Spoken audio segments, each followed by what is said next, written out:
Hello, my friends. This is Chris from Chris Bergen Full Heart Tarot, and today we're going to continue on with our Animals in Tarot series with fish and other sea creatures.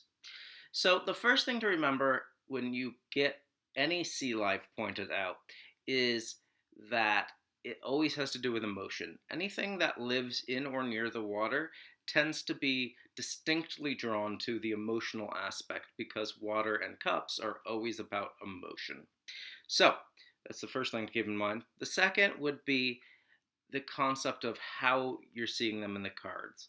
So, a lot of times, for example, you're not going to actually see a fish classically. It might be a mer person, as in this card, or a dolphin, as in this card. But there's going to be something where somebody goes, oh, that reminds me of a fish, or a shark, or a whale, or whatever it is. And whenever that happens, your mind should just automatically go to, okay, this is about feelings, it's about emotion. The next thing to remember is if you get fish in particular, it means abundance. It means school. It means everything coming together and having plenty. Some people will think of this in the more biblical sense of like the more fish you have, the more you can eat.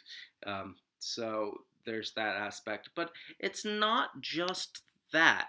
There's also the concept of fish being something that is a school. It's something that comes together to create that abundance. And then if you get other creatures like dolphins, they tend to be more about playfulness and friendliness. If you get something like a shark, there's something inherently dangerous feeling about the emotion that the person's dealing with.